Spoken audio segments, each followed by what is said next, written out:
Got it. I authorized said recording. Yeah, it's too late now. It's over. Away. You've been notified. All right. Can you hear me all right? Do I need to put these Johns on? Well, that's not going to help me hear you. Yeah, that's true. Can you hear me? I hooked my little I can hear you. Jamie thing up. I can hear you. Look at us spending quality time together on the internet, son. Dude, this is probably going to be the longest conversation we've had where it wasn't like over beers. Well, actually, I mean, I'm having a beer. I couldn't not have a beer with you. Right. You are Mr. Beer Fest. But I always see you for 2 seconds at events and then you're gone. Then I go running. Like I work for a living. What the fuck? Yeah, you do. That's not it either. That's my gut, dude. I got fat as fuck. Dude, me too. It's COVID. We have some. Is that we can blame it on? We have a reason now. Nice. But yeah, I think last time we spoke at length was probably drunk after one of the Menzinger show in Scranton. Yep. I was at your house. I was at your house one time in Jersey back in like 2016, but you were hosting a party. You didn't have time to chit chat with me. Just fucking working, bro. Come on, son. Yeah, Come on, son. I always enjoy some of the Popko in my life. You know what I'm saying? I see it at festivals and I'm running like I'm on fire. Yeah, we're here talking to Jon Henderson, Mr. Atlantic City. Hi, kids. Is that okay to say?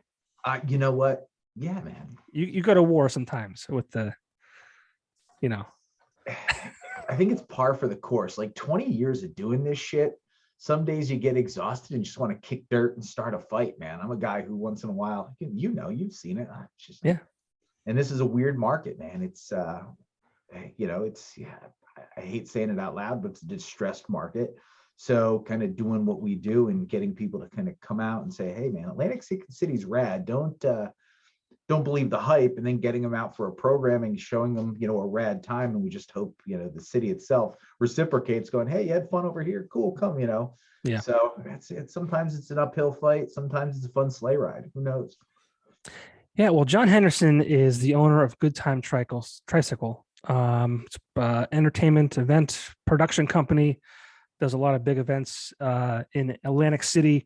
One of them being the Atlantic City Beer and Music Festival, which I think at one point was up there like as number 2 in the country. Is that accurate? We're still there.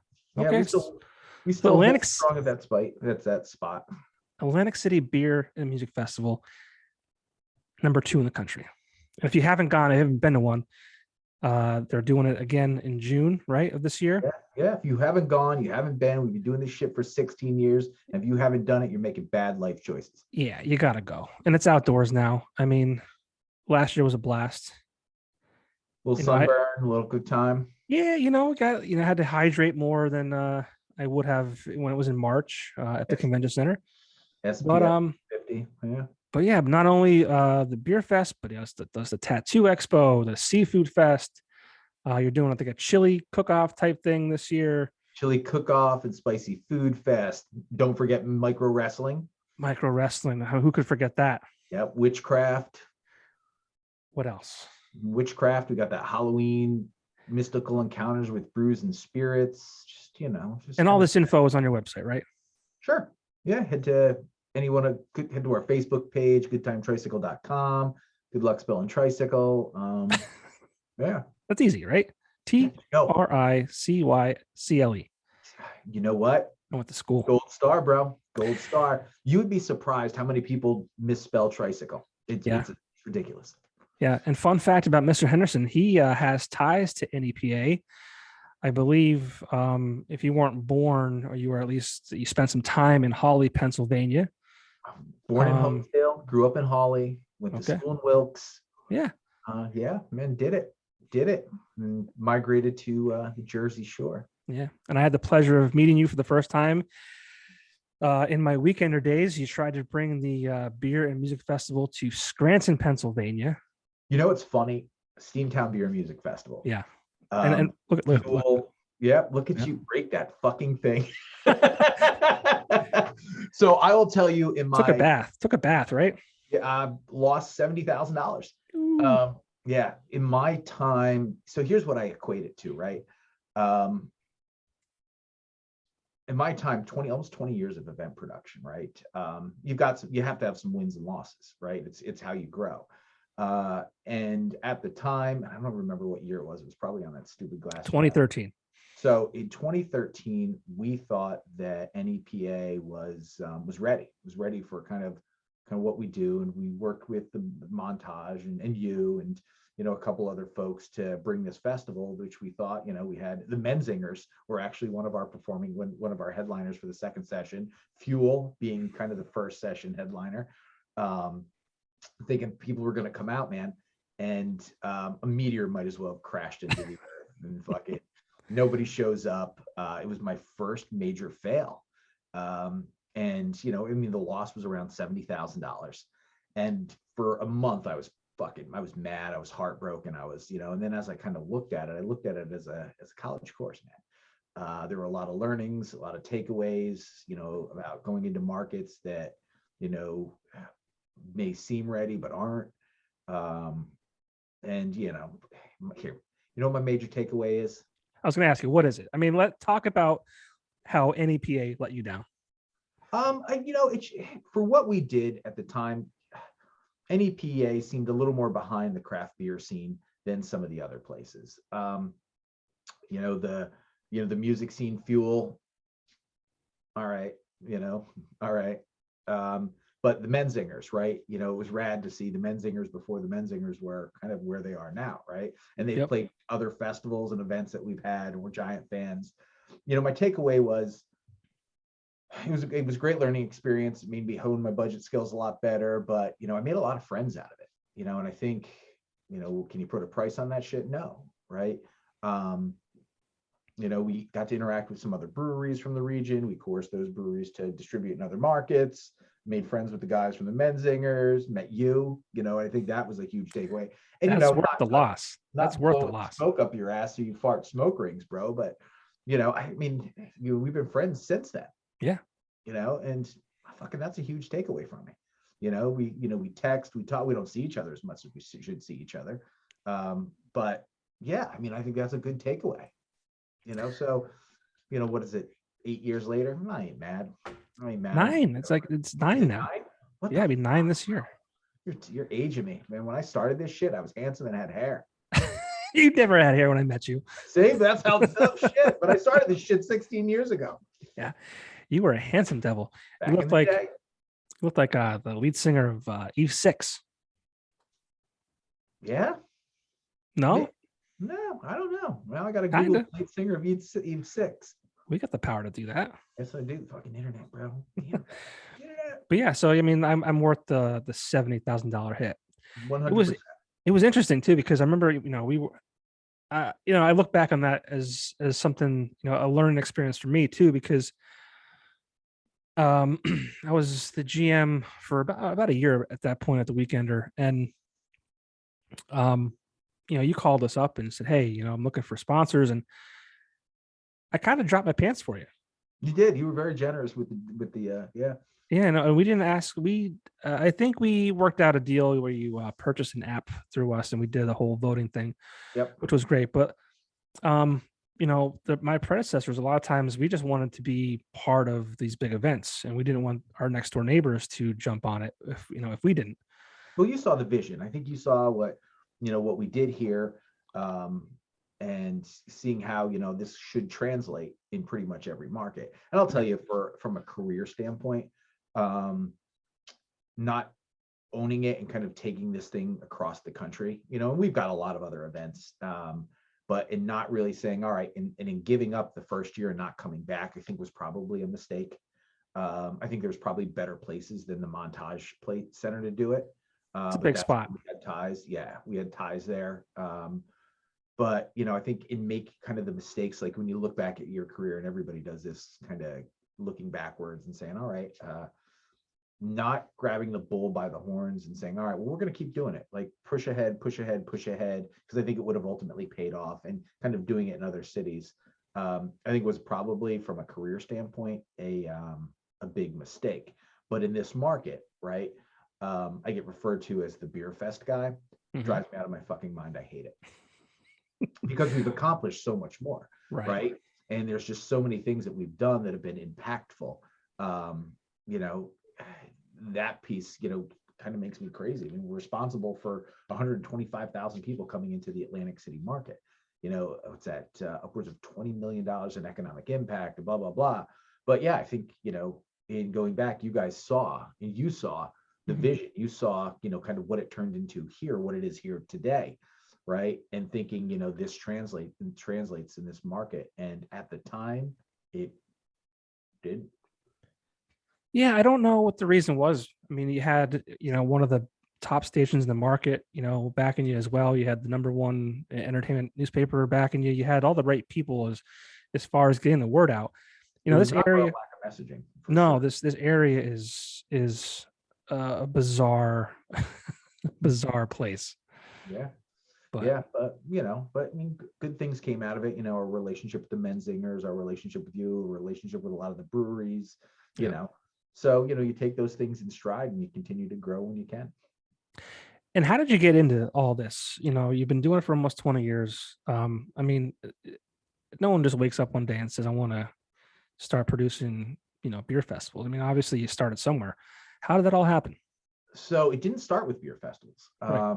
It didn't even start with craft beer, honestly. I've been in Atlantic City for a lengthy period of time. I was a player development or casino host. Essentially, that is somebody who you create a relationship within the gaming organization, and they create a clear path, or you know, that person that helps you jump the line, gets you takes you to dinner, blah blah blah. Essentially, the person who is your guy in the casino world if you are a gambler, and I was that guy. So initially was remember from the jump is I'm a planner, right? And like to put, you know, square pegs and square holes and round pegs and round holes and make sure experiences are what they are. You know, I was somebody's essentially tour guide to Atlantic City, and if I could do that by one off, you know, awesome. Well, I was in the industry for, I want to say, about 12 years, and thriving, actually doing very well.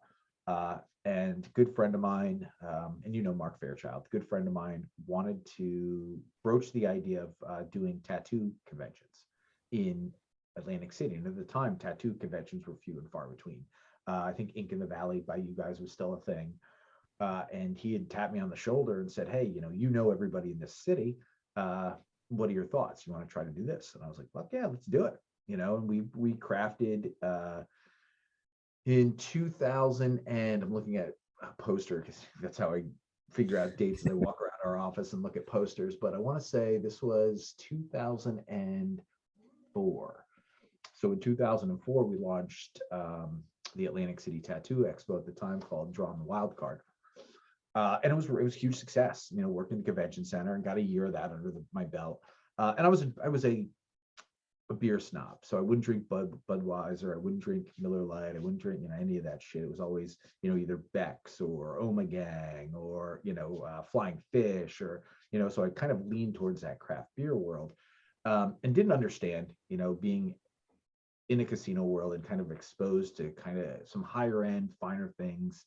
I knew that better beer was still affordable, and I knew that there was an opportunity. And we went to I don't forget the name of it, an industry event, a beer industry event somewhere in Pennsylvania, and it was poorly done, really poorly done. And from, you know, the first year of the Tattoo Expo, you know, when I produced it, experience meant a lot to me, and what that was like for a consumer, from the tattoo front, but just from the consumption front, and the, you know, being a part of something.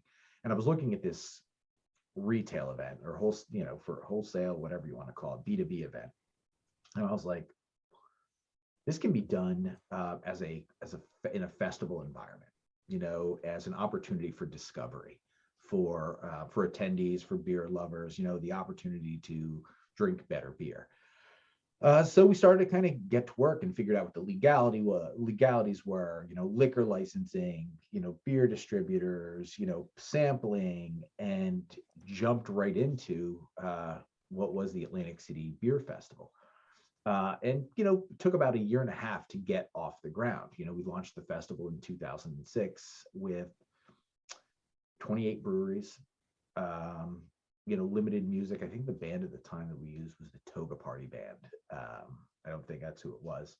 And then kind of little games here and there, but really under the guise of, you know, drink better beer, and our sponsors at the time being Michelob Ultra, which was considered craft, some Corona, some kind of real weird, and that first year, kind of on a whim, I thought, what are we going to see? And it was 2 all-day sessions, Saturday and Sunday, 8 hours of craft beer, 28 breweries, and we saw 3,000 people. I was like, oh shit, all right, this has some momentum. And still working my casino job, bringing in customers and kind of, so essentially doing 120-hour weeks. Like, let's just jam as much shit into 10-pound bag as we can, and pull it off. And the festival hit and kind of caught some momentum. Year 2, still all day sessions, 6-hour sessions, I think they were at the time, and saw 5,800 people, almost 6,000 people, and it's very rare that events see double-digit growth, right? So I was like, holy shit. And one of the problems we saw was, for the tickets we sold, we had a line around the block, to get in, so people weren't getting in a super timely manner. And it was a little chaotic of all day of craft beer drinking, because at that time people weren't used to or weren't aware of high ABV beers. They're used to kind of the lighter beers, and now we're giving them a couple beers that were 12%. And it was like just running down the line, punching people in the face. Yeah. You get shit faced. You get shit faced. You get shit faced. They're used to 4%ers, so the one beer is like equal to 3. Yeah. So the evolution turned into, all right, well, let's sit down and kind of rebuild this so that we're not blasting everybody. And there was a financial model that had to be adjusted, because our model was always, we didn't want brewers to donate the beer because we thought there was a craft behind it and they should be compensated. So we kind of built what we thought the amount of consumption per consumer was into the ticket price. But yeah, I mean, it's essentially started from that and kind of snowballed. It was just, I attended an event and was already kind of started to do events with the Tattoo Expo, and thought, all right, this can be a better experience. And then kind of it snowballed, it just every year got better and better. We broke down to the 4 sessions. In 2006 is when the festival launched.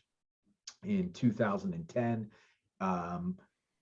it turned into a beer and music festival, and the first bands were the Bouncing Souls, Reverend Horton Heat, and Rusted Root. And that same year, we launched the Atlantic City, which is now the Downbeach Seafood Festival.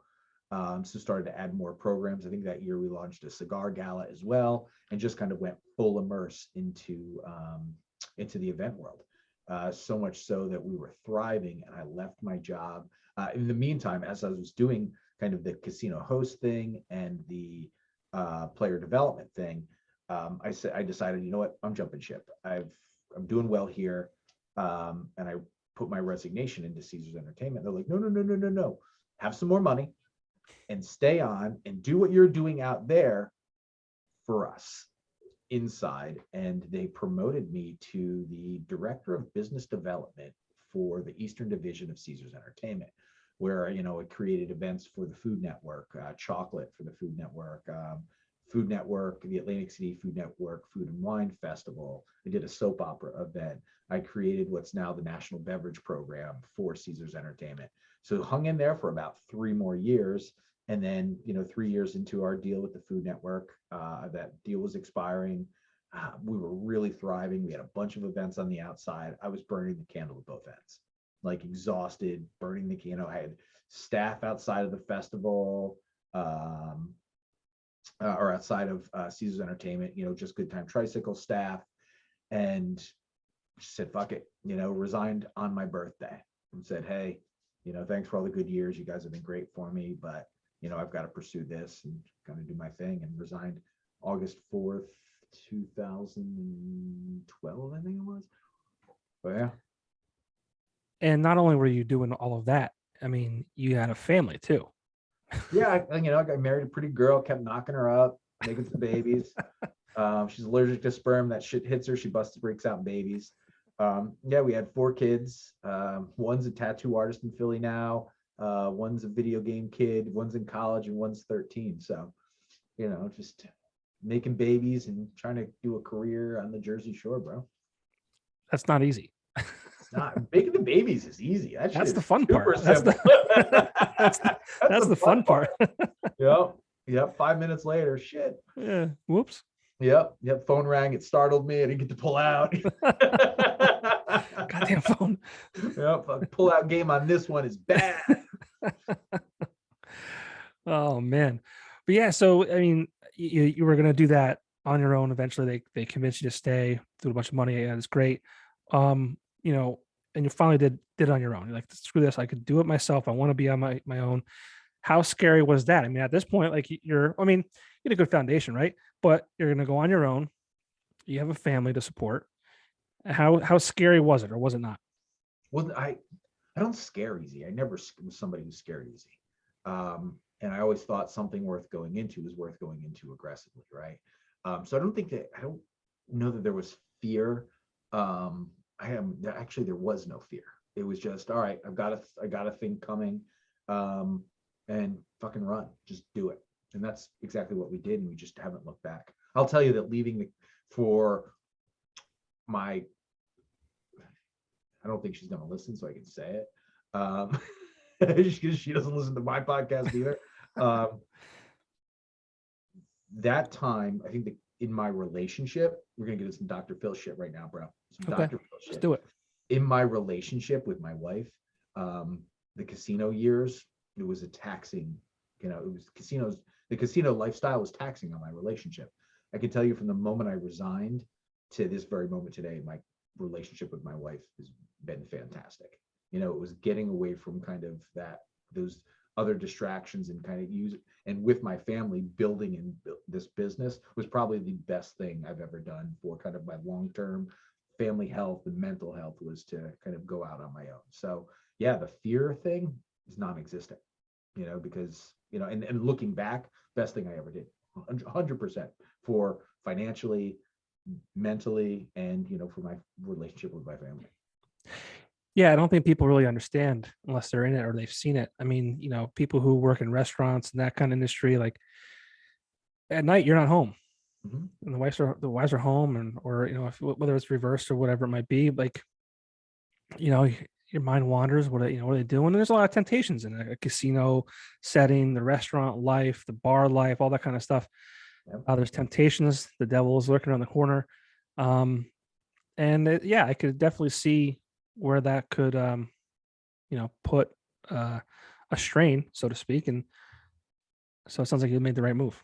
Yeah, no, it was, I mean, again, we're all growing every day, even when we're 90, we're still learning, right? Yeah. And that for me was, and I didn't realize it at the time, but I did, and sooner than later found my relationship with my wife, Carol, just getting significantly better and better and better and better and better. And I was like, wow, all right, cool. And she was invested, right? She, Sure. You've been to the events. She sees you more than I do. She sees you before I do. Yeah. And she just, and it was something we did together as a family, to the point where all the kids are involved. And, so yeah, for the long-term growth, yeah, it was an unexpected bonus. Yeah, that's great. And you talk about not having fear, and obviously that's true because you take risks with every new event that you try and do. Which is great. I mean, how do Seafood Fest makes sense because, you're in Atlantic City, you're seaside, all that kind of good stuff. How do you go about, picking other events to try and make work? I mean, you did a bizarre AC event, which was one of my favorites, the Chelsea Hotel back in 2000, I want to say 2015, I think it was, or 16. I can't keep track anymore, but I mean, that was a great event, great spot. How do you pick and choose what events you try and pull off, the partners you choose to work with? I mean, how does it all come together? I pay attention to trends and lifestyle, and I look for kind of gaps. I look for what this region could use and what this region will embrace by kind of all the moving parts within it. And culinary is a sweet spot for us, right? People like to eat, people like to, and I'll say it a bunch of times. My team is sick of me hearing me say it, but opportunity for discovery, and I bang that nail to death. As human beings, we want to discover and we want to be, the first to show somebody. And I think a lot of our success in our events comes from that. We want to show you something you haven't seen. We want to show you, we want you to experience a flavor you haven't experienced before. We want you to meet people and see bands you haven't seen before. We want you to laugh at things that you might not have laughed at before. And creating experiences around that, and multi-layered experiences, right? So, you're going to come to witchcraft and you're going to experience spirits and restaurants, and you're going to get dressed up and you're going to get scared and you're going to, all of that in a 4-hour time frame. So we take these kind of short windows and we create opportunity within those 4 windows, within those windows. And I always approach an event or a new concept like that. Like, how dimensional is it? Is there an opportunity for discovery? Is there an opportunity for camaraderie? Is it a place to make new friends? Is it a place to hang out with existing friends? So I kind of ask myself all these questions when I go into it. And, what is the after kind of shockwave? Is it going to be something that people talk about? Are we going to be able to build it? And I've been relatively successful in building a lot of these programs word of mouth. Right. I had such a great experience, and, they leave a review, they tell, 2 friends who tell 2 other friends. And out of those, 4 people, 2 buy tickets, and, and it just keeps over and over and over again.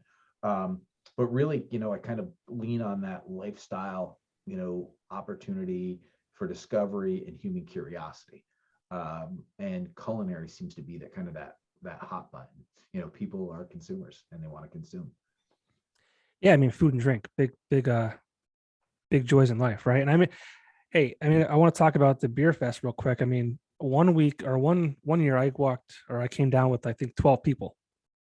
I came down 2014 with like 4 of us, and next year I told all my friends, and there was 12, 13, 14, 15 of us. So you're right. You give people the experience and they tell their friends, and we're coming from 4 hours away. So it's a great weekend. It's a great time. I mean, beer fest, if you don't like music, there's the beer. There's the stripper dunk tank. There are the toilet racing. There's giant cornhole. There's, the dizzy bat field goal thing. And there's literally something for everyone. Even if you don't drink, like, you can go there and have a great time. So you do a really great job at obviously offering something for everyone at all these events. I mean, the Seafood Fest is a wonderful family event. You have you can take your 4 or 5-year-old kid with you. There's a lot of activation for an audience of that age too. So yeah, you really do keep that in mind with everything you do. Yeah, and we always want to make something fresh. So there'll always be the kind of the same things that people really enjoyed at a lot of the festivals. We'll recreate those, but then there's always something new. Right. Like, you mentioned Seafood Fest, like, we threw the hula dancers in the mix this year. We've done the pet costume contest as part of the Seafood Fest, crab cake eating contest, chowder cook-off, craft beers of New Jersey tasting tent, like just cooking demos, and wine seminars, just, really kind of saying, all right, well, let's tickle all your senses. You think you're going to be here for an hour, but we're going to keep you for 2 or 3, and with the Tattoo Expo, it's the same exact thing. It's like, yeah, you're going to come, you're going to meet artists you've never met before. You could possibly get tattooed by somebody on the West Coast who you would never have the opportunity to get tattooed by. Oh, by the way, there is a 8-foot tall, gorgeous woman swallowing swords while a 3-foot tall micro penguin with weird hands, is dangling off of her tassels. Like, just what up? We give people something to talk about. And I hate that people are always this. I hate this. I hate this. I hate this. Right. But we're giving people real Instagrammable moments, right? And that's good for you too. Oh, 100%, 100%. Because I'll go through Instagram after an event, and I'll put our hashtags in, and I'll just see how many there are.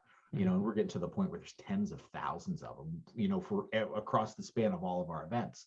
And I go in and and I thank everybody for coming. Thanks for coming. Thanks for coming. Thanks for coming. Thanks for coming. I try to personally touch as many attendees as possible. The mace burns when you do that, but try to touch all of them. Well, yeah. And you take the risk. I know you did 1 year the cider social when ciders were kind of kind of big. Yeah, Was that a one and done? no, Or we did that for 2 years, two? and both were very successful. Yeah. And again, when we pick a trend, we follow it, and we try to throw fuel on that trend. And we watch that overnight, almost like the weird kind of alcoholic soda thing go. Yeah. Literally watched the cider trend peak and crash in a 3-year period, which was weird. Which oddly enough, the seltzer trend is following right now. Right. And you're doing Right. one of those, right? Yep. No, because we saw that. I was watching it and I saw the seltzer trend go kind of even out, and now it's starting to do this. Yeah. Because I saw signs for that. Was Physiology. that like, yeah. Yeah. And COVID had kind of pulled the wind out of that sales. Right after Beer Fest, we were going to jump into it, and it was still, people were kind of still bugging out about COVID. And I was like, you know what? Let's kill it. And we were not known for killing an event, mid production, right? And I was like, yeah, writing's on the wall. Let's kill it. And it's funny, we killed it, and that weekend was a major monsoon in Atlantic City, so it was like Matrix, dodging bullets and shit, right? So yeah, and then looking back at it, it was probably a blessing in disguise. We didn't spend a couple $100,000 on producing, this event that was going to fizzle out 3 years later. Right. And I've kind of got this, again, I said earlier, I hate to be the Beer Fest guy, but we have a commitment to craft beer that we had for 16 years. And we saw the whole seltzer movement kind of punching craft beer in the gut.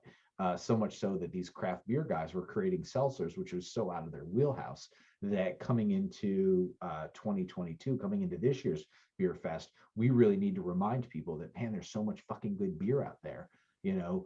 Stop with the weird distractions with bubbly drinks and get back to pouring fucking barley and hops in your face holes, you bunch of fucking pansies. Well, that's a good segue. I mean, I feel like you get to a point where, there's so many craft beers out there.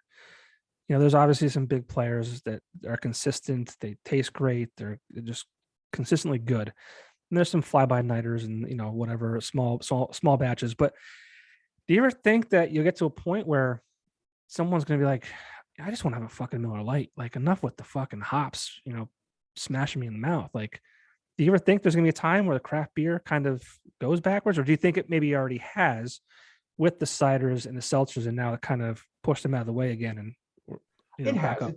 It's very ebb and flow, right? You'll go through years where kind of the IPA burn and triple hop, quadruple hop, IPAs, and it ebb and flow. And it's funny when I talk to people who attend the festival, because we've been doing this for 16 years, right? How do you keep it exciting? How do you keep it flavorful? I always task people, again, I'm going to go to opportunity for discovery, to drink outside their wheelhouse. What do you normally like? Who do you normally drink? Great. They're all still going to be here. Go do something new. Go try something new. Go try a brewery you've never tried before, and try a style that might be out of your wheelhouse. Just try it. Give it a shot. I'm a Belgian white guy. I very rarely stray. If somebody has a Belgian white, it's kind of the first thing I go to. When I see a beer list, my safety beer is always Allagash White. Then I'll play around with lagers, and once in a while I'll go to the IPA. When I'm feeling adventurous, I go to the sour. So I kind of stay all over the map, and it's by design. Lead by example, right? Try different things, so when we go to, and I talk about it, if you followed me on Instagram, or you'll see, if I'm trying different things, very vocal about it, because I'm encouraging others to do the same exact thing. And I think that's how, with these festivals, the industry kind of flows with itself, how to support a lot of these brands and how to support new styles, and hazy this, and blah blah blah. I think it's just encouraging people to kind of go outside of their comfort zone with flavor. I'm a big fan of the hazy stuff this year. Yeah, dirty beer. Yeah, whatever. Mm-hmm. I like it. And a lot are. There's, our friends at Bolero Snort make a lot of hazy stuff, and fucking shit's all delicious. I am, I believe in a thing called palate fatigue, that too many different alcohol sources and too much hop will burn your palate to where you can't really enjoy a lot of things. So I like to tell people, kind of start off on the lower ABV side, Stay away from crazy IPAs in the beginning, and then work up to it, and you'll kind of avoid what's called palate fatigue. Yeah. And this past year in 2021, you did it outside at Bader Field, which was once the host to the Seafood Fest, right? Yep. Well, you know what? Let me ask this question first before we get into the beer fest, and it's the reason for that. You say you don't have fear, okay? Well, I know that when 2020 came and COVID, you know, basically ruined the entire year, because your first event of the year typically is in March of the year.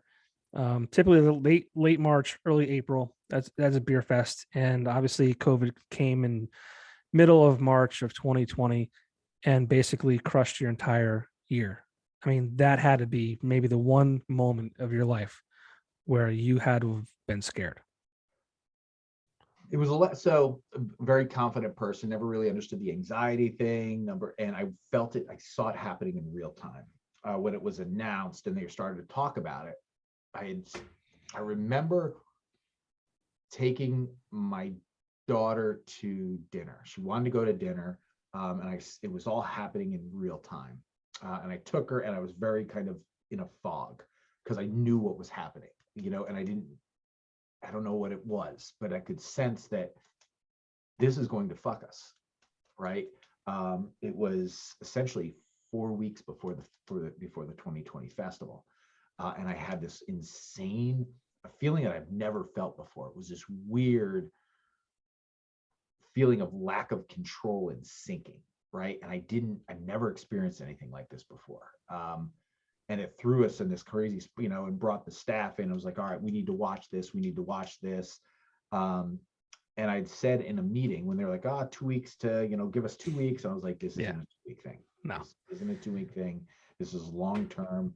And how prepared financially, how prepared mentally, and how does this affect an industry that's sole purpose, and my sole purpose has been for my entire career, bringing people together, be it one by one or by the tens of thousands, and saw it coming. And I remember my daughter saying, it's just going to pass.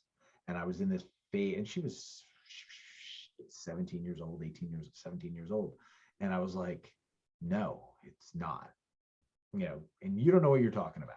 And then here I was, kept the staff on till about June, and was like, all right, this is, all hands on deck, what do we do?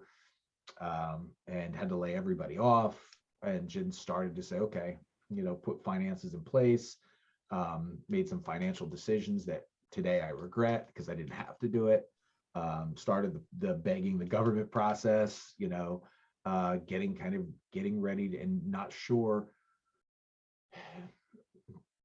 working on a resume. I've never done a resume, I didn't have to because I've always written my own ticket, and just kind of really saying, all right, how do I navigate? What are my next steps in life? Am I going to be selling cars? Am I going to be, do you want fries with that? What am I capable of doing? So it was a real awkward dive into mental health that I don't think I was ever prepared for, or didn't know a thing, again, going back to a guy who never really feared anything, now I was kind of staring at the kind of a career financial uncertainty, from making X amount of dollars to 2020 was $250,000 hard loss for our company. mm-hmm. And how do you dig out of that? And fortunately, paid a lot of attention to what was going on, like everybody said, follow the science, and was never a denier, but was always like, yeah, this isn't something that's going anywhere ever, ever. We need to be prepared to live with it, and was saying it for relatively from the jump. And a lot of things that are being, put out there now, we were saying earlier, but I'm not a fucking doctor. I'm just, maybe was I being optimistic? Was I being realistic?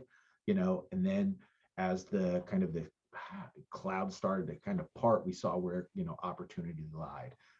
Had to make some significant changes, financial changes to the company, Had to make some changes as far as kind of the festival, as itself. And it's funny because at the same time we were going through this, weird negotiation process with the convention center about the festival. And they came out with a lot of crazy numbers as far as, essentially raising our rent significantly, and coming out of a pandemic, right? Well, we made the decision in going back and forth with the convention center and more so Comcast Spectacor. We were initially going to say, okay, well, we're going to do the festival, we're going to do it outside, but we're going to do it in your parking lots adjacent to the building. And found ourselves being put, and at this time we had already had 16 or 17,000 tickets sold, and very few people returning their tickets, and gave everybody that option, like where Ticketmaster were complete fucking scumbags, saying, oh, we'll give you credit for this, we'll give you credit for that, and trying to bully us into the same thing. And it's why we don't use Ticketmaster now. We were like, you need to give these fucking people their money back. God forbid the $140 for 2 tickets that people bought, help them, pay an electric bill, feed their family. Like, you give those fucking people that money back, or we're going to burn your fucking building down. Like, you work for me, I don't fucking work for you. Yeah. And that was that was literally the Ticketmaster conversation. Like, said to him, we will expose every shitty portion of you. You will give these fucking people their money back. You'll do it in a timely manner. And they're like, well, it affects you. I was like, all right, but that's my problem. Making sure I couldn't sleep thinking for a single second that people thought we fucked them out of $1. Mm-hmm. And that we were greedy. I literally couldn't process that. So that was a battle. And then, the convention center trying to hold a gun to our head, raising prices, raising costs. You can't use this without this. And having a conversation with, the mayor saying, hey, we need to be outside. We're going to take, and we changed the dates a couple of times. We went from March to August, and then from August to April. And then from April, it was like, yep, nope, we're going to be in June.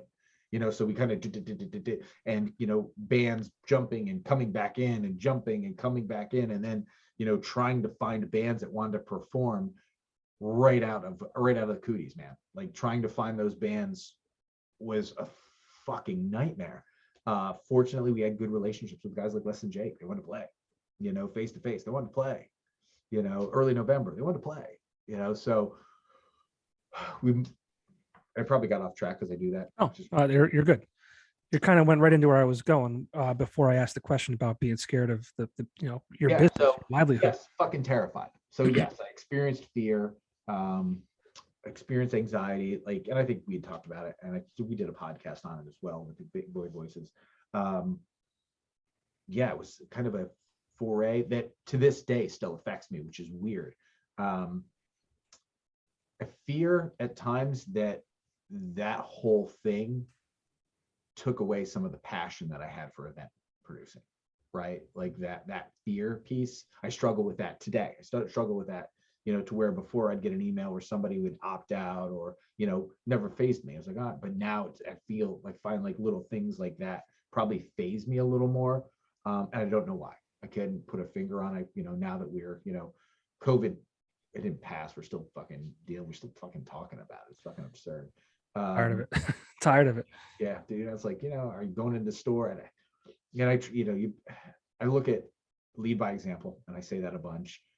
Understand that people have feelings and blah blah blah. I'm willing to make sacrifices myself so that other people feel comfortable around. But it's like it's exhausting, right? And we're in that place where I thought we'd be, 2 years ago. Like we're gonna have to live with it. And now that's kind of everybody's like, hey, we're living with it, But being the first event, kind of staying the course and saying, all right, well, we're still doing this. We're still doing this. We were the first event, minus some sporting events, to hit the East Coast right after COVID restrictions were kind of pulled back. As we were leading into it, I started to see gaps in opportunities, which drove us to kind of the larger space. Bader Field having Sandcastle Stadium, and sports facilities saying, hey, you can do outdoor gatherings if you've got parking lots of X amount of an X amount of this. And I did the math for Bader Field as it was connected to the Surf Stadium. And I was like, okay, well, I've got 146 acres. And if I spread a festival out over this space, and limit our capacity to where we were typically 30,000, brought it to 16,000, spread everybody 10 foot every beer and exhibitor and 10 foot apart, do it on, what was 1.4 million square feet. Everybody could get a 12 by 12 block to themselves if they wanted to, like did all the math and found all the loopholes. And I was like, all right, here's how we're going to do it. And brought it to the mayor, our health commissioner, and kind of ran it up a bunch of flagpoles and figured out how to move forward. I'll tell you that part of it was relatively exciting. And I don't know if it was exciting because I was like, yeah, I'm bucking the system. I'm going to be the first, until that weekend when we were the first and there were fucking news helicopters flying over the fucking Bader Field and my phone blowing up with reporters I've never talked to before. And, people actually, I've never had anybody openly rooting for us to fail. And there was a whole group of people out there going, it's still a pandemic, you're irresponsible, blah, blah, blah, super spreader event. And I just kept like, holy fuck, and just wanting to defy it all. And we pulled it off to rave reviews, which then, with the kind of going back and forth with the convention center and a weird level of greed that I've never experienced before from an organization, led us to say, all right, well, fuck it. We're now an outdoor festival. And we're now in June, which then took my entire business and did this. All right, now, where, your signature event was the first thing that brought people to the city is now kind of in the end of spring, beginning of summer.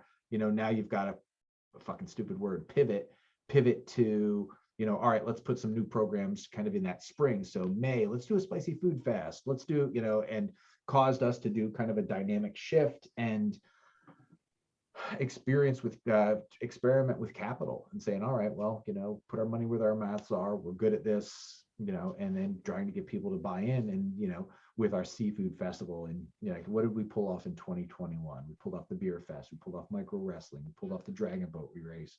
We pulled off seafood. Did I say seafood fest? Yeah. So that's how good it was. I said it twice. We pulled off witchcraft. We pulled off the tattoo expo. So it was like, all right, we're back in business. And then it was like looking at this year, 2022, like, all right, well, what do we add to the calendar? And what do people want to participate in? And, who has staff to participate in shit. And so that's kind of, there's just more and more challenges, coming out of 21, thinking 22 is going to be, everybody's going to want to partner. Everybody's a visionary. Everybody's excited, and learning the exact fucking opposite. Everybody's kind of still hiding. Yeah. And now you're doing another outdoor festival. And John, I'm sorry, you don't have any more hair to lose worrying about the weather. So here's what witchcraft taught me, barring a fucking hurricane. Yeah. How about that? Yeah. Yeah. So witchcraft, which was our mystical encounters and brews and spirits, in 19 was a fantastic experience. Then the place that we're doing witchcraft went under construction, no events were happening, and then we canceled it in 2020, and then found a new location in 2021, which I just actually announced the dates for this year. I was always kind of rain or shine, rain or shine, rain or shine. We've done a seafood fest in a monsoon. It sucked. It was terrible. It was stressful. Our biggest payday is clearly the beer music festival that allows us the luxury of kind of experimenting with other events and programs. And I was always weird with the rain or shine, rain or shine, rain or shine. This year for witchcraft, I was like, well, we got no other options. Everybody's fighting for dates in the calendar from an event perspective, from a calendar perspective. There's only so many days. Everybody from the brewery partners, the distillery partners, vendor partners, talent partners, all have things booked on bookend weekends. So that whole rain date thing, that's out the window. Like there's economically for any large scale festival, rain dates just aren't a thing. They don't exist. Throw that baby out with the bathwater, right? So we leaned into the rain or shine thing. 2 hours into witchcraft, which was fucking rad.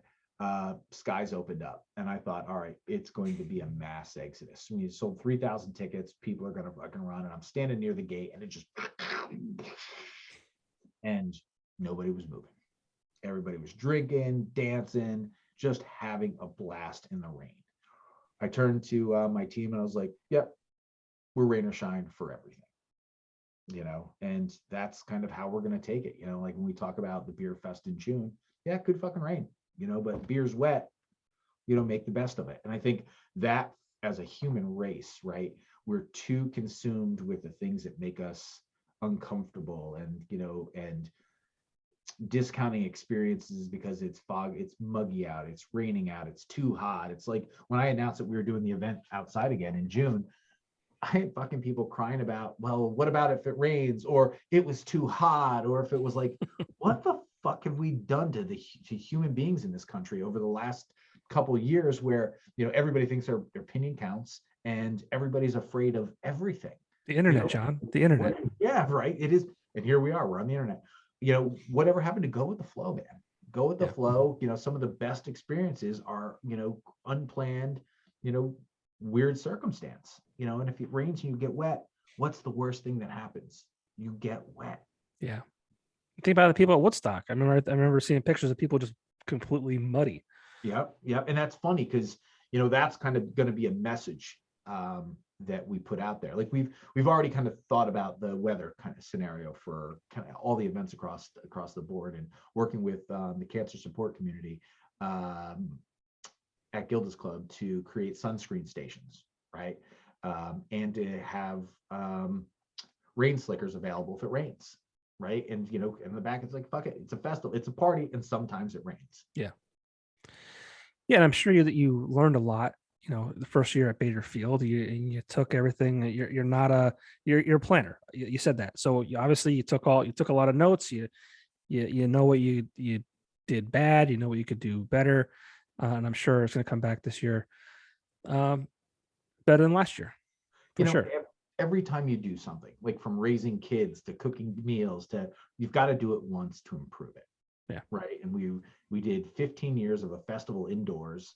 And we've no stranger to outdoor events, but this being, a massive undertaking, had some tweaks. So we laid it out, we let it happen, and we watched kind of where the chips fell. And yeah, the learnings, and the learnings are obvious. The learnings that you see change the festival as it stays as an outdoor festival. The learnings were eliminate night sessions. There is unnecessary risk when you can't light a 146 acre space properly, so there's massive learnings there, right? And that caused us to say, okay, let's day drink, let's have an outdoor festival in the daytime. And when we announced that it went from 3 sessions to 2, and people lost their minds. It was Lord of the Flies fucking weird, bro. Like I'm watching kind of, and they say don't read the comments. I read the comments and I comment. I tend to comment via GIF. Yeah. Right? Like, all right, like, if you say something stupid, you're getting a stupid GIF.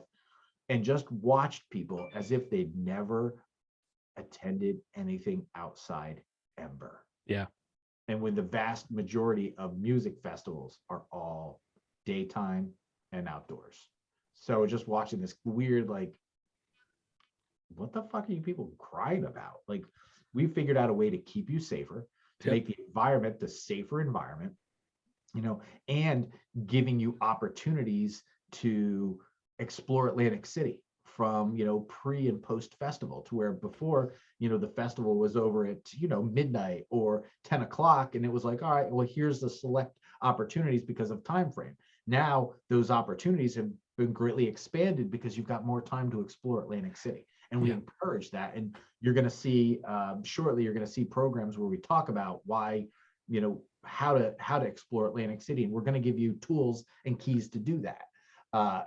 Because we have an obligation to the city to drive tourism, and we've got obligations to friends who owns bars and restaurants and whatnot to just traditionally when the festival is at the center of the city. I fucking ramble. Don't I ramble? I'm a ramble. No, you're good. This is a lot of good information. The festival is, and any festival is dead center to the city. We used to dump everybody out, all 30,000 people over the course of the weekend into the city. now we're at Bader Field, we're on the, the shoulder of the city. So we have to come up with tips and tricks to get people kind of to roll in, to the city to kind of experience some of the rad food and culinary and people and entertainment that the city has to offer. Yeah. And everyone thinks that these festivals just happen. They do. And they know more than the guys actually doing it, guys and Yeah. girls doing it. I mean, I was there last year. And I'm sure you've probably came up with a solution, or at least to minimize it. I mean, I don't have a complaint because I love you and I know how much hard work you put into it, you and your staff. So this is not a complaint. I think from what I heard, being there was, Ubers and things like that, getting to, and then ultimately from, when it was over, getting out of the area. Yeah, so that falls back under that. You got to do it once to see what's broken, Sure, right? of course. And then it ended up being a supply and demand issue as well. There's only so many Uber drivers. There's only, and attendees forget that they need to take a level of responsibility for themselves. Yeah. Right. The Uber, Lyft, rideshare thing was one of the first things that we tackled coming into this year, to where so much so where we've got a partnership with Lyft now. I'm sorry, Uber now. And kind of put an APB out to all the Uber drivers from here to Philly that speaks to the demand and where to drop off and where to pick up, and being able to communicate that to the riders as well as, to the drivers themselves, because they're independent contractors, but it does fall into a supply and demand issue, right? There's only so many of them. And, this year there'll be 2 sessions of 10,000 people, plan accordingly, take responsibility for your own kind of experience, and I don't know when and how people thought they needed to be spoon fed, right? Like, hey, okay, let me hold your hand and get you to the car, but understanding that, yeah, that was for people, that was a bit of a bugaboo. So making sure that there's more jitneys, apparently people don't like to walk, right? People hate that. And that was kind of one of the complaints was, well, how do we get, we're going to Caesars. Well, Caesars is actually 1.5 miles away. You could walk. Ugh, whoa, walk. But I'm going to be banged up. Okay, well, get yourself to the boardwalk. Get yourself to the boardwalk, which is a quarter of a mile from Bader Field. You've spent the whole festival walking a mile. You did it. You were doing it. So you can walk another quarter of a mile. We're going to arrange to have all the rolling chairs from the city meet festival attendees at the end, at the beginning of the boardwalk by Stockton. So walk that far and then throw somebody who's working for a living $20 to push you down and have this rad Atlantic City rolling chair experience. Yeah. Like, okay, so now we've held your hand with the Uber situation. We've gotten this rolling chair piece. We're working with the Jitney Association. So now it's like, all right, here are kind of key ways to come in and come out and arrive early. If you don't want to wait in line, show up early. If you show up at 2:00 on the nose Saturday, 12:00 on the nose Sunday, you're going to wait. And that's kind of your own fault because we've asked you to arrive early. Yeah, we were at the Hard Rock and we requested a couple Ubers that I don't know if they canceled us or what happened, but the best was the limo drivers took advantage of the whole situation because they were charging $20 a person. Yep. And they were putting 8, 9, 10 people in, but you made new friends in the limo on the way there. You're all going to the same place. You're all the same goal. And, you got there quick. It was good. This is a tourism market. It's based on everything from the hot dog vendor to the street, to the limo driver you met, to the, to the guy valet parking your car, to everything costs money. Everything's $1. Everything. And people forget that. People forget that this is a tourism and it's significantly less expensive than other tourism driven markets. But every time somebody has got to pull $1 out, $20 out, it's like, it's the end of the world. Convenience costs money. Yeah. That's why you're paying $2 for a 20-ounce bottle of soda at a convenient mart. And when a 2-liter bottle at the grocery store is $1. Yep. True story. Right. Like, I think we do a good job of being cognizant of cost, right? I struggle with raising ticket prices. I believe my festival my price point is far less than what the offering is. Sure. It's not just Beer Fest, it's everything we do. I think the offering is significantly less than, or more than what the experience costs. Think about this year, Alkaline Trio, right? When are you posting this? Next week sometime. So Alkaline Trio. So today's the February 2nd, so around the 9th. All right. Well, tomorrow I'm going to announce that Thrice is opening for Alkaline Trio. Okay. Fantastic. Newfound Glory. I got announced after Valentine's Day. I can announce the support acts, which are big. So you're going to go to a concert. Essentially, all the beer you can drink. Right. Tons of activities for $70 plus tax and fees. Like, if you go to just a concert ticket will cost you $40 or $50, then go get 2 beers. You've already spent more than you spent on your Atlantic City Beer Music Festival ticket. Buddy, I don't know who you're seeing it for $40, $50. I mean, you see a band like the Foo Fighters or someone of that level. I mean, even if you want to see Newfound Glory, you're going to spend. All right, maybe that's around the price point you're talking about. 50, yeah. Okay. Yeah. But yeah, so Trio, same exact thing. You get 2 beers at one of those shows. That's $20 right there. Top. Yep. Yeah. So, people need to realize kind of what's involved in the experience, how much is going on. And it's not just beer fest, it's witchcraft. It's, it's the seafood fest. It's kind of all of these programs. They have a cost, but the cost is far less than the actual value itself of the experience. And I think smart consumers realize that. Smart event producers, kind of look at their price points and look at, is the juice worth the squeeze? And I think I lose sleep over it. I lose sleep over pricing and making sure our pricing is according. And I'll do it. I'll say, okay, I'm going to go to a concert. I'm going to do this. I'm grabbing some beers. I'm going to get something to eat. All right, cool. I'm literally 3 times what I'm asking people to spend on our experience. Right. So AC Beer Fest, June 4th and 5th. 4th and 5th. Maybe watching, listening, check out the events from previous years, check out photos, but definitely get tickets for this year. It's always a good time. You talk about getting people to talk about your events and things like that. You added, I want to say it was 2016, the micro wrestling. Mm-hmm.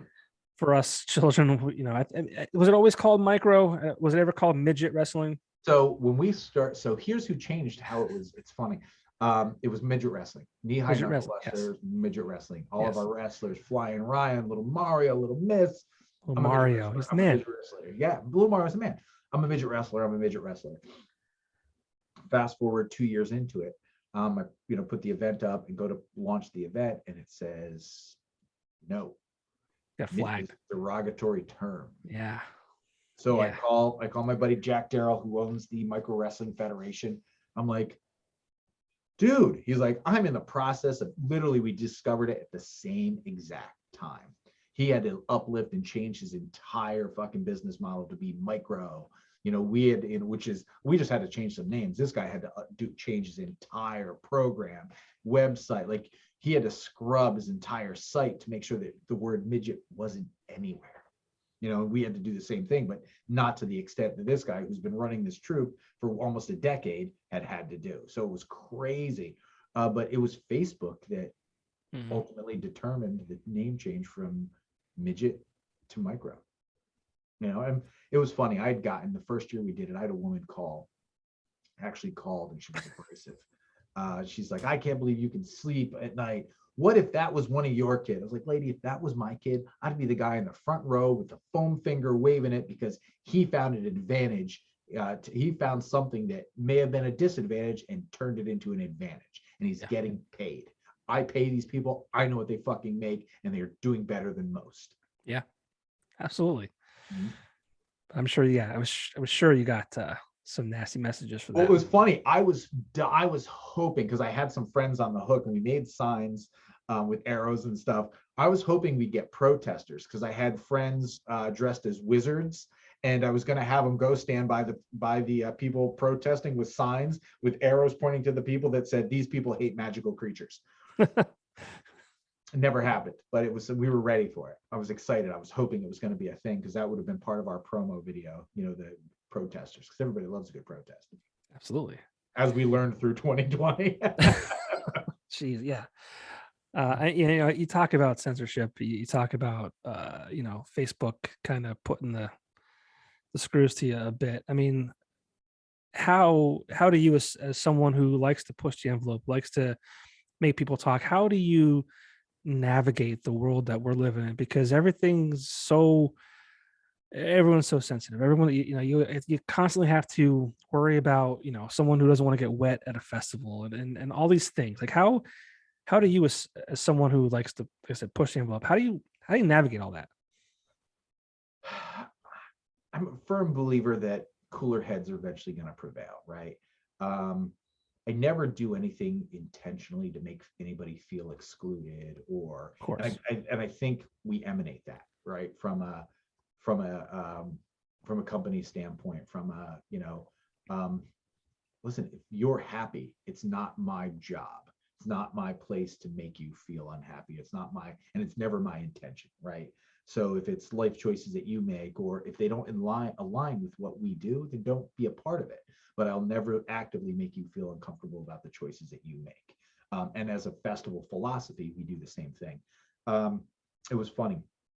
I don't even know if this is a good idea that I bring this up. I have So like 5 listeners. It's fine.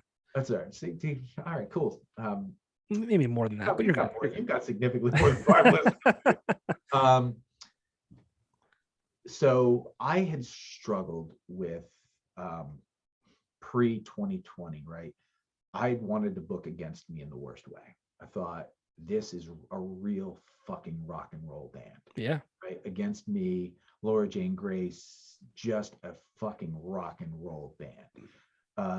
My fear was that the craft beer community wouldn't embrace the transgender portion um, of Against Me, and in doing that, they would miss just some of the best fucking rock and roll music that exists on our planet right now. Yep.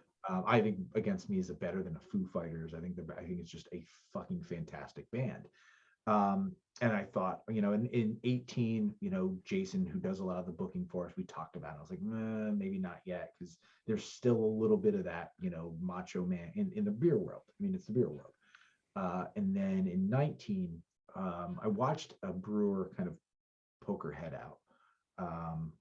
And she was a friend, and she, going through the transition. And I thought, all right, if this is my I guess canary in the coal mine, I think is a proper analogy. Sure. If she's thriving in this industry, make Against Me an offer, because now I see a level of acceptance. I see that this is cool, and this is cool because Beer Fest has always had men, women, gay, straight, black, white, people, humans of all shapes and sizes kind of always came together in all of our events to celebrate, seafood, beer, horror, whatever. But this was that kind of that, all right, now I know that, we are completely open-minded to what's going on in the world, and never would do anything to make anybody feel uncomfortable, like bringing Against Me and a Laura Jane Grace to kind of our main stage. And unfortunately, because of COVID, it fell through, and then the band went their separate ways. But that was kind of, for us, my feeling has always been like the weather thing. If you're afraid of getting wet and you're afraid of getting, a sunburn, I've got very little empathy.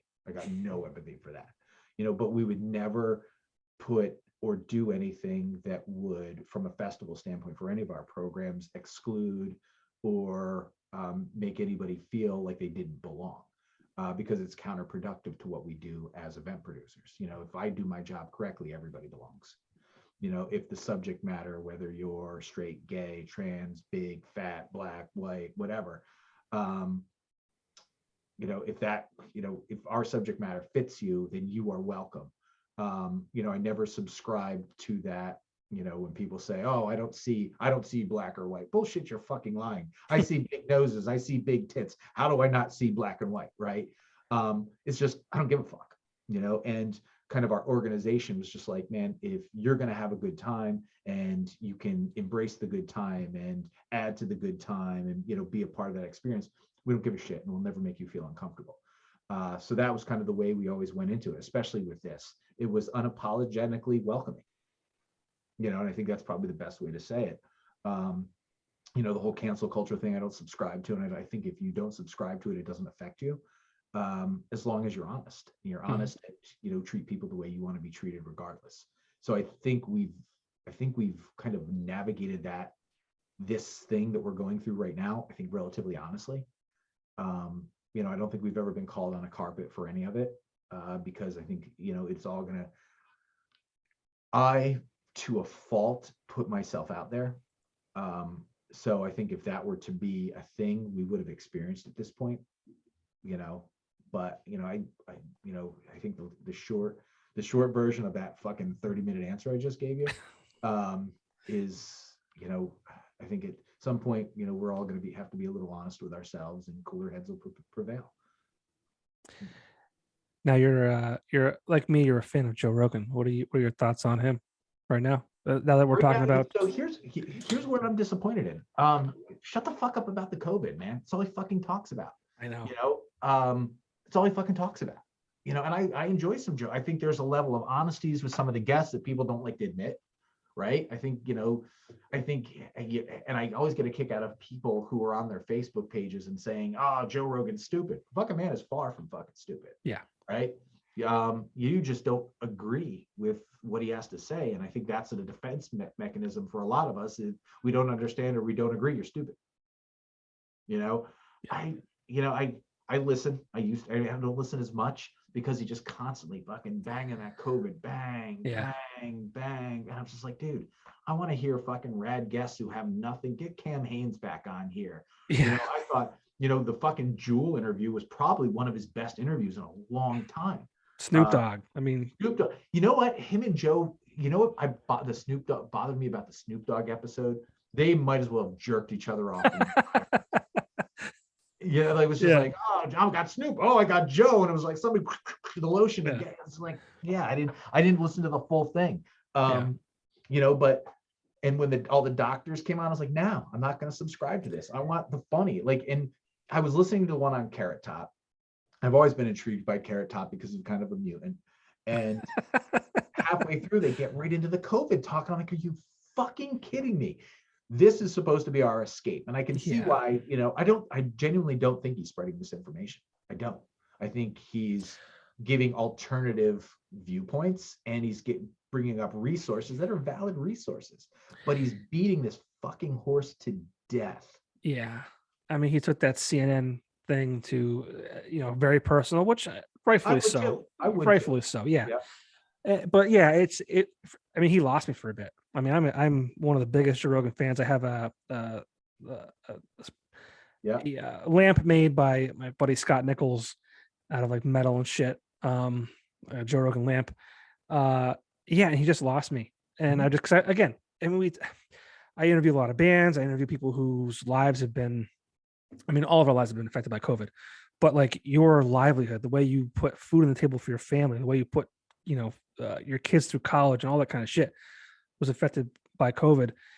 So I feel like every conversation I have is it's like you bring it up for a second because you have to, because you want to know how they, have navigated the past year and a half, 2 years.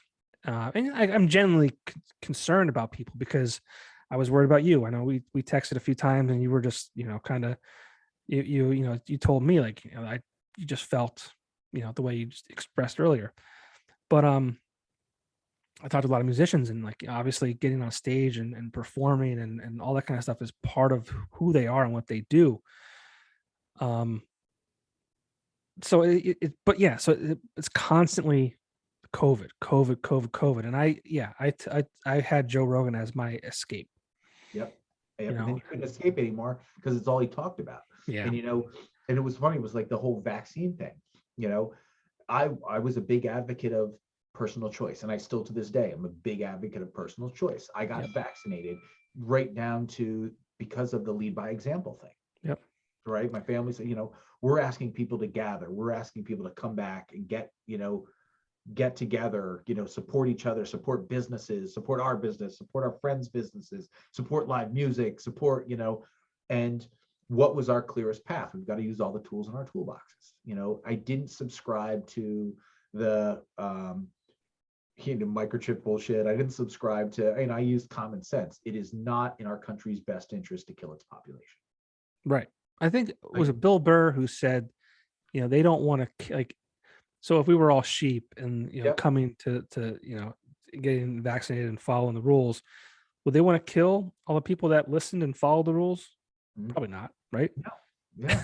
Yeah. It was like, so, we it wasn't even a hard decision to make, and I let my kids, everybody make your own decisions. I would never ever, and I got a lot of friends that are shitting all over people who don't want to get vaccinated. And it's just like, listen, man, it's none of your fucking business. It's so crazy. And, Joe talks about it all the time too, like just this tribal mentality. And like, if you're not with me, then fuck you. Like, when did we get to that point? When did that happen? I think it was the ability to, it's these fucking things. Yeah. It's politics and the internet. And it's like, hiding behind a computer screen. Like I could say the worst, meanest shit to you right now because I know that you can't physically hurt me, but I would never say them to your face. A, I don't mean them, but B, because you'd punch me and knock me the fuck out. And it's I think personal responsibility and accountability with the internet went out the window. Out the window. Gone. Like I can hang out in California and you'll never get to me, and I can say the dumbest shit that I don't even believe, but because I'm getting a stir out of you, because I'm getting your blood boiling, because and people get off on that. I think we've taken some of I think these fucking things have taken a lot of the humanity out of humans. Yeah, you're absolutely right. And I always say, like, we're so connected, but so disconnected at the same time. It sucks. Access to information. We've got access to information. Whether the information is right or wrong, we've got more access to information than humans have ever had. Ever. It's weird too, because I often say, like, I wish I was born in the era that my parents grew up in. My parents were born in the 50s, so they had a great time in the 60s, 70s, and things like that. So, and then just recently, and you're not much older than me, but I was listening to a podcast of some kids that are like 26 years old, said the same thing. I feel like we're born in the wrong era.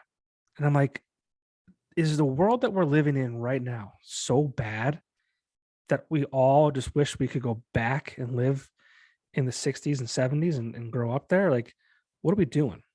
I think there were errors of, and you got to, look at the source, like guys like us that say, hey, if we would have thrived in the 50s and 60s, it was an error of kind of taking care of you and your own. Chivalry was still a thing. I fucking opened the door for a woman last 2 weeks ago. I'm very, very big, ladies order first. Blah, blah, it's kind of ingrained in my body. Yep. I try to, with my girls, I'm like, see how I treat your mom. See how that's what you want to look for. Lead by example. Yeah. And I opened the door for a girl. And here you go. I don't need you to hold no door. I was like, I'm an independent woman. Yeah, I was like, no, just it's easy. Just I don't need you. But I was like, holy fuck. And I just looked at this lady. I was like, miss. I was like, you're gonna have a rough way to go. There's a duck loose in my office. I'm just trying to be nice. Like, you're gonna I'm just trying to be a nice guy.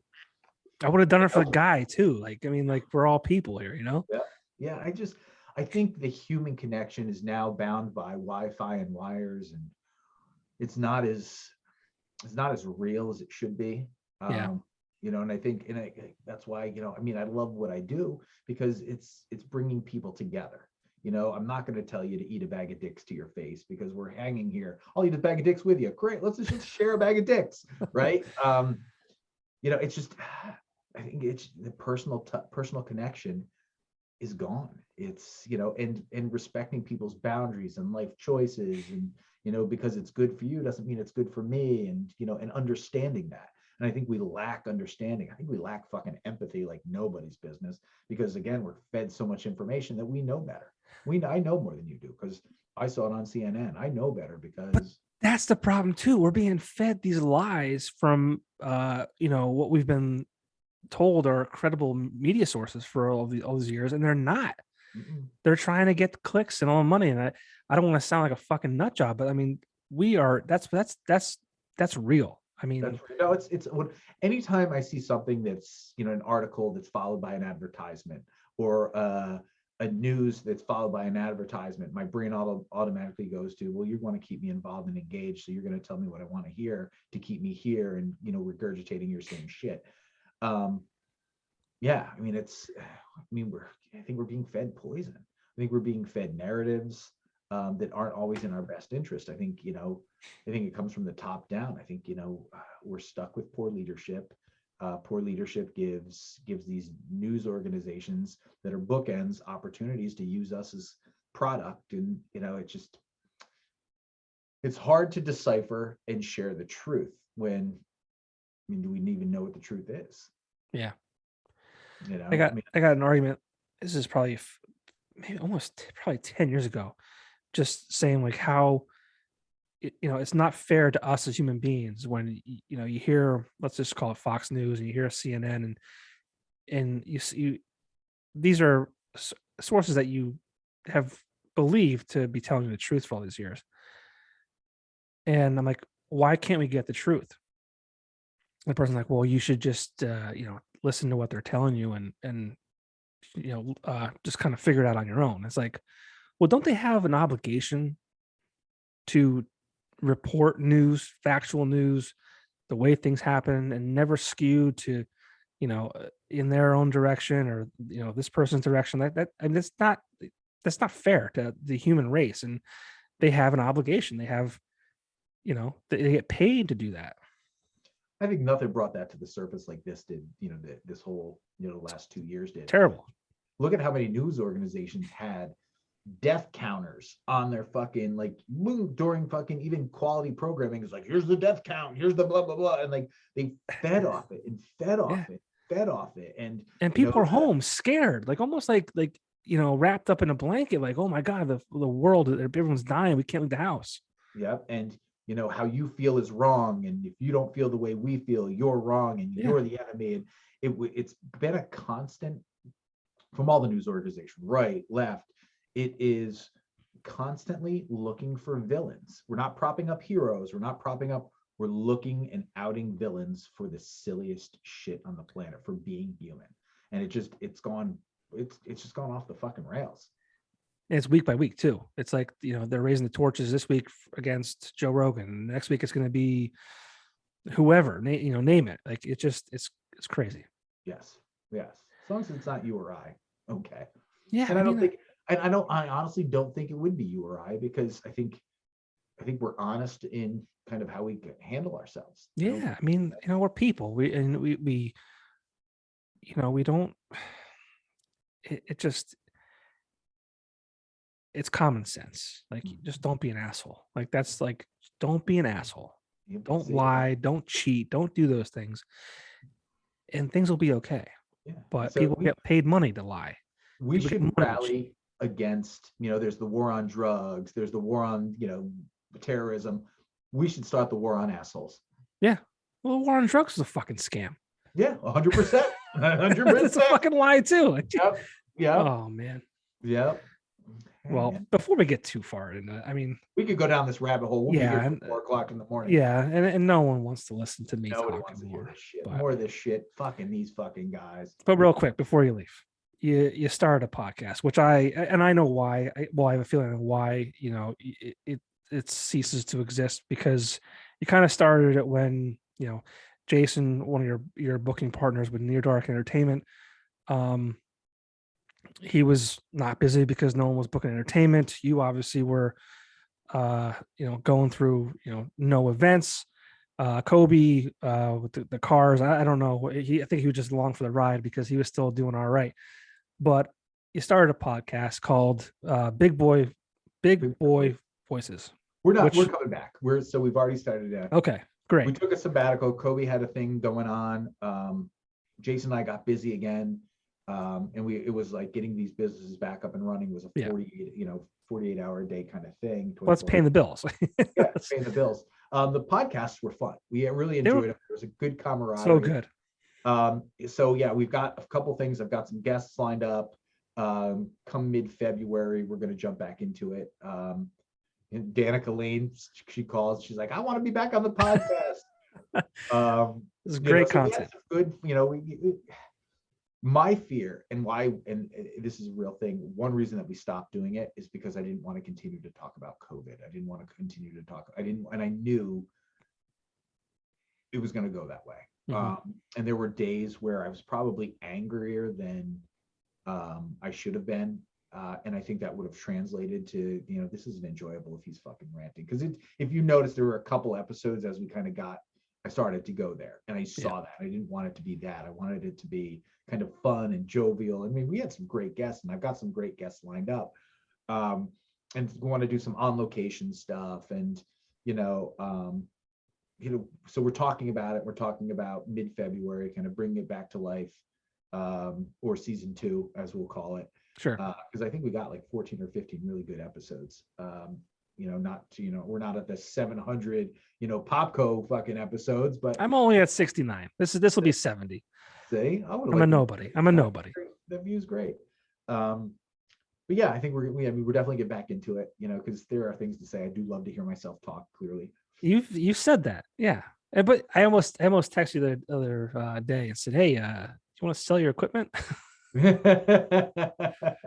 That's actually what I'm kind of piping through here, because I put it on my computer. But yeah, we want to get the guys back in the office, in the space, and kind of start talking about things. And it's cool because the dynamic is very, very different. Jason and I are close. Kobe and I are close. Jason's from one side of the planet. Kobe's on the other side. And Kobe says some offensive shit.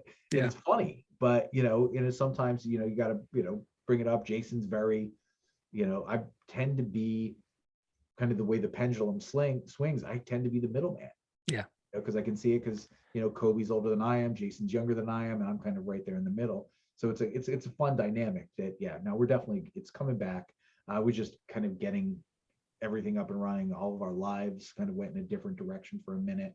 Yep. Kobe had some things going on. Jason was, getting back to work. I was getting back to work. So it took a bit of a pause, but now we've been talking about it for the last 2 or 3 weeks, kind of lining up guests, content. We're going to do a We're Back Bitches episode, and season 2, I guess we call it. Call it that. That works. Yeah, buddy. Well, hey, I'm looking forward to Big Boy Voices coming back, available on all the streaming services. I'm excited for 2022 events from Good Time Tricycle. Because you'll be there. Fests. You and that beautiful wife and that tiny little Lincoln of yours, you all be I know. There. I gotta get rid of him for the June 4th and 5th dates. Yeah. Bring him down for Seafood Fest. Bring him down for midget wrestling. If I'm a wrestler short, I'll throw his little ass in the ring. Good. He's tall, man. He's tall. But thank you for doing this. I really appreciate your time. What's that? He gets that from Amanda. Oh, dude, I know. I always say that he looks like her. He's tall. He's taller than the average kid. Gets that all from her. I said, you know what? What's going to happen is if we have a second child, it'll be a girl and she'll look like me, and that's not good. That's not good. Or maybe that's good for me. Maybe that's good for me down the road. I'll explain to her, like, listen, I'm sorry you're hideous. This is more for me than it is for you. Yeah. I don't want to have to kill somebody. I got 3 pretty girls, and all I worry about is all the fucking penises. And you know what? I'm a guy who likes fucking guns and isn't afraid of violence. So yeah, I mean, that's why I always say it's a joke, and you say I'd rather worry about one dick than several. Yeah. So we'll see what happens there. But dude, thank you so much for doing this. We've been friends for so long now, and we've never had a chance to sit down and talk at length like this. I've always I follow you on social media. You are not ever trying to hide who you are and what you do, and that's why I know a lot about you. But this is great to do, and hopefully the next time we hang out, it's more than a hello and a goodbye, and we can hang out and just talk about normal human shit. We want to talk about what I do or what you do. We'll just talk about life and how good we really do have it, because all things considered, we're doing all right.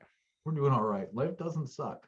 Life doesn't suck. I mean, a few curveballs in the past couple of years, but hey, if you're at bat and you can't swing at a curveball and you can't hit a curveball, you just try it at your next at bat, right? Gotta learn. You gotta learn how to hit that curveball. Truth. So give us your websites and real quick, just so if someone wants to get tickets to your events, Boo, so many of them. This will be longer than the fucking 2 hours we've been Your jawing. website's good. Just, isn't there one website? GoodTimeTricycle.com, There you go. acbeerfest.com, witchcraftnj.com, knee-high knucklebusters, ac.com, downbeachseafoodfest.com, John's got a beautiful penis.com, all the .coms, all the .coms. .coms. Just type in Jon Henderson. You'll figure it out. You can Google me, and I'm actually 500 different people of all makes and models, races and sizes. Click on any one of them and send an email and say, hey. Well, Good Time Tricycle. And why is that? Because no one has had a bad time on a tricycle. You read that someplace. I did. I may have known you for a long time. Yeah, I'm gonna say that once because I love it because it's accurate, and Yeah, I'm gonna say it to that one person and be like, "That's bullshit. I got fucking 10 pins in my knee because my uncle Chip backed over me in his Winnebago when I was driving my tricycle down the driveway, and I'm slowly gonna just walk away from that guy on a tricycle." I think the odds of that not happening are pretty good. I'll So I think just keep telling the story, buddy. Yes, sir. Dude, thanks again so much. I really appreciate it, and hopefully I'll see you sooner than later. All right, player. All right, man. Family, my love. Hey, thanks for having me. I'm gonna hit stop. Just stick around though. All right. All right. We'll see you.